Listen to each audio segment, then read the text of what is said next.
Estamos ahora en la línea con Farid Matuk. Como sabemos, él fue miembro del grupo Prospectiva. Y claro, me llamó la atención una frase que Augusto Álvarez Rodríguez en su columna de los lunes saca estas frases ingeniosas, ¿no? Digamos, le asigna a Farid Matuk la siguiente frase: la mayor parte de los que van a morir por la epidemia ya han muerto. Me pareció dura esa frase, pero yo estoy seguro que Farid Matuk la ha dicho también con algún argumento, digamos, numérico, con data atrás. Farid Matuk, muy buenos días y gracias por atendernos. Exitosa. Buen día.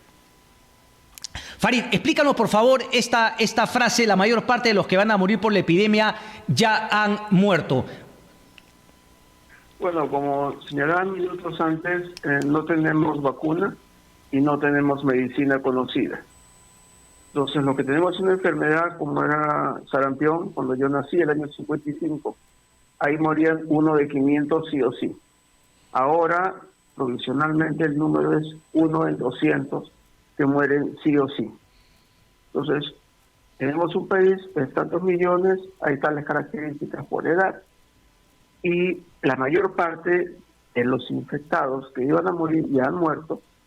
A mi entender que era una fracción pequeña, 10-20%, y por eso mismo no hay manera de que haya una segunda ola, porque ya la mayor parte de personas que se infectaron o han sobrevivido y por lo tanto tienen inmunidad, y otra fracción, la pequeña parte, un 0,5%, han fallecido. Lo que no sabemos es si la inmunidad es temporal o es permanente. No sabemos si tenemos algo como sarampión, que le da a uno una vez en la vida y no le da otra vez, o si es como dengue o como influenza, que todos los años se puede dar, y por lo tanto todos los años tienes una probabilidad 1 en 200 de morir. Nadie lo sabe en el planeta. Lo que sabemos ahora es que el 2020 estamos cerrando la epidemia, el ciclo de epidemia está bajando, es evidente que está bajando, se reduce, probablemente llegaremos a fin de año sin ningún tipo de exceso de muerte. Lo que no sabemos es si en marzo del próximo año, si la inmunidad adquirida es solo temporal, comenzamos otra vez los problemas. Eso es lo que no sabemos. Ojalá que no ocurra, pero no hay manera de afirmar que la inmunidad adquirida durante el 2020 sea permanente. Eso no hay manera de probarlo. Correcto. Ahora, entonces, si entiendo bien, Farid, ¿te parece, digamos, que el universo de los que quedan por contagiar, bajo, digamos, ¿no?, el precepto de que no sabemos todavía cuánto dura la inmunidad de los que ya se contagiaron, es menor, ese universo por contagiarse es menor, y al mismo tiempo también te parece que la mortalidad ha bajado? Es decir, hemos mejorado, no hay todavía una cura, pero ¿te parece que los paliativos de alguna manera también han reducido el porcentaje de muertos respecto de los contagiados? Los paliativos para lo que sirven es para que no haya muertes indirectas. Es decir, a una persona le da infarto en su casa, llama a la ambulancia y ya hay ambulancia. El accidentado llega a la emergencia y hay oxígeno en la emergencia. Pero la cuarentena no es medicina, la cuarentena no es vacuna. La cuarentena lo que hace es postergar un hecho inevitable. Hace muchos meses el ministro Zamora, el presidente de la República, dijeron: a la larga todos vamos a estar infectados. Ese a la larga ahora estamos cerca. De esos infectados, 1 en cada 200 fallece. Lo que no sabemos si entre los 3 que estamos aquí en la pantalla, alguno está infectado y tiene inmunidad, no sabemos si esa inmunidad nos va a durar el 2021 o el 2021 otra vez ingresamos en zona de riesgo. Eso es lo que no sabemos. Correcto. Correcto. Muy bien, porque...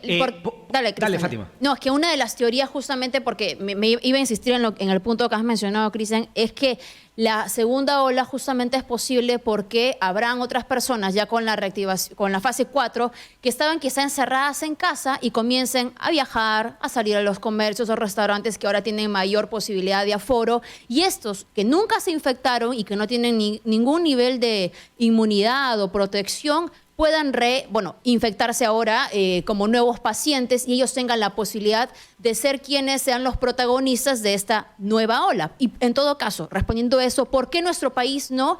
Y en cambio otros países sí están presentando esta segunda ola. Ya, a ver, en el Perú, lamentablemente, tuvimos el primer lugar de muertes a nivel mundial. Eso implica que también tuvimos el primer lugar de infectados a nivel mundial, porque solamente una fracción de los que se infectan se muere. Entonces, la mayor parte del Perú ya está infectado, como la mayor parte del Perú ya murió a causa de esta epidemia.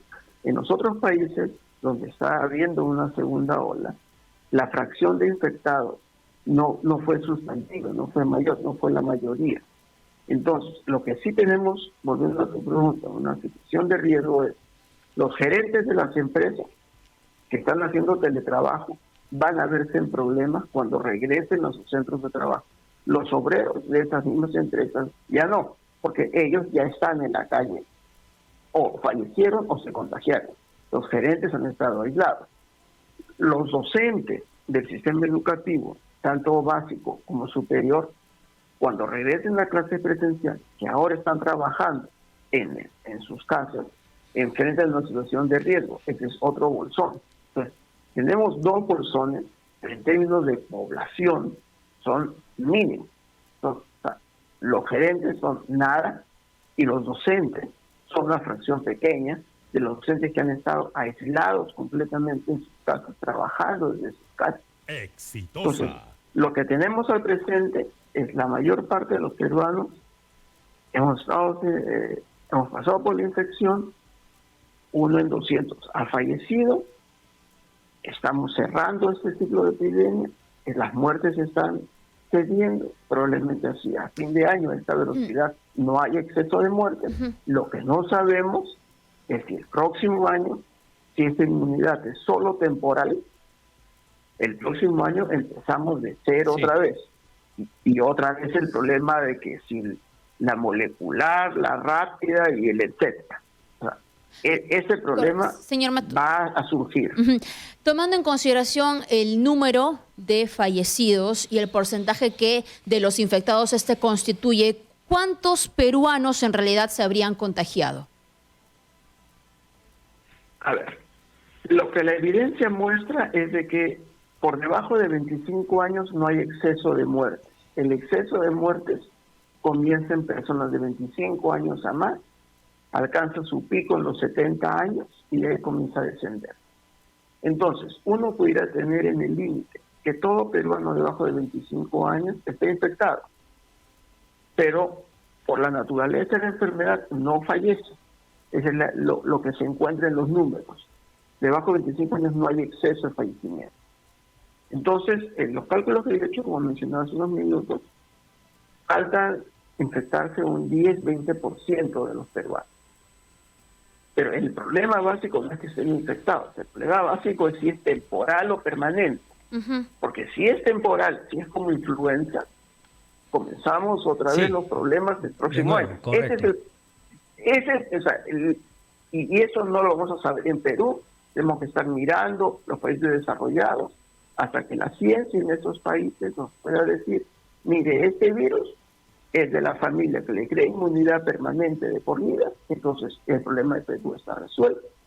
Pero si dicen, mire, ese virus solamente es inmunidad por un año como la influencia, vamos a tener correcto. Ese punto, Farid, nos queda claro. Creo que también yo quería profundizar en si es que, digamos, tú has tenido acceso a los exámenes de prevalencia para, digamos, confirmar que efectivamente un 80% de los peruanos se habrían ya contagiado.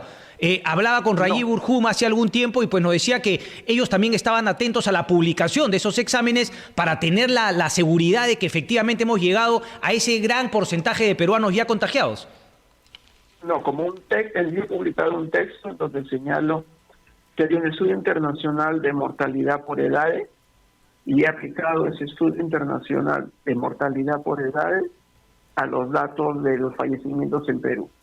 Entonces, las personas que fallecen son una fracción de los infectados, se hace la matemática, es una regla de 3 por cada edad, y se obtiene cuál es el implícito del total de infectados. Ahora, Los datos son coherentes. El derrumbe que está viendo el fallecimiento, nadie lo preveía, ni el más optimista en el gobierno pensaba que el descenso iba a ser tan acelerado. Nadie de nadie. Pero está ocurriendo, es evidente. No hay manera de decir que esto es una conspiración. Es evidente que el número de fallecimientos se reduce. Sí, claro. La única explicación Pero plausible se ha acelerado es esta. después de 7 meses casi o 6.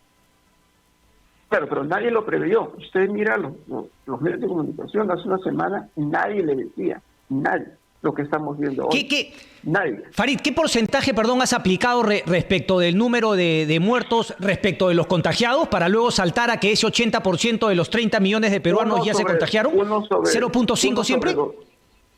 1 sobre 206. El exacto es 1 de 206. Que de cada 206 infectados, uno fallece.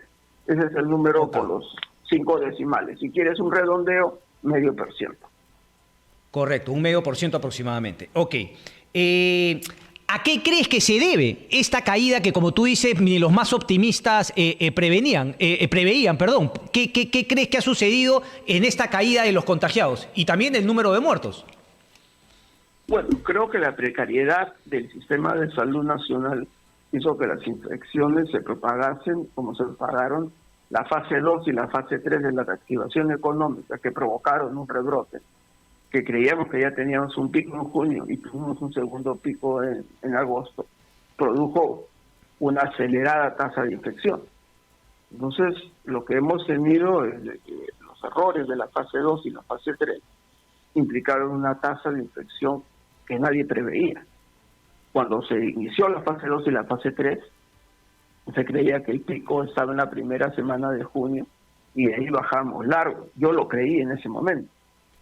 Pero la fase 2, la fase 3 fue devastador. El problema central es que el gobierno usaba sala situacional, pero afortunadamente el presidente en su última presentación en el Palacio usó SINADEP y eso es una ventaja enorme. Si no usase SINADEP desde el comienzo, no hubiese tenido fase 2 y fase 3. Porque SINADEP decía las muertes están subiendo, pero sala situacional decía los contagios bajan, las muertes bajan. Entonces, el problema es que durante muchos meses yo insistí que sala situacional no era confiable, pero los analistas y medio planeta decían, sala situacional dice que las muertes están bajando y que las infecciones están bajando. O en agosto sala situacional decía, los contagios están yendo al cielo, el apocalipsis llega. Y a comienzos de agosto con ustedes les dije, estamos en una fase de descenso. Bueno, desde aquí nunca hemos dicho que la sala situacional sea confiable, por lo menos. No sé, maestro, si te está fallando. Nosotros hemos discutido, claro. Tú defendías que tú citabas la sala situacional y nosotros planteamos el tema de SINADEP, pero en fin. Con esta cierro, Fátima, si me permites. ¿Se equivocó el gobierno en las pruebas rápidas y las moleculares? ¿Crees que eso se tiene que corregir ya? Porque planteabas, si el próximo año no hay esta inmunidad, pues vamos a tener el mismo dilema. ¿No te parece que ya no hay dilema, que la respuesta es pruebas moleculares y no serológicas, sobre todo para diagnóstico? El problema que tenemos es que debemos comprar las máquinas que procesan las moleculares. Tenemos test, nos faltan las máquinas. La máquina de laboratorio nos falta. Correcto. Bueno. Correcto. No es tanto lo que dicen, pero vamos a estar atentos. Muchas gracias, señor Matuk, por la entrevista.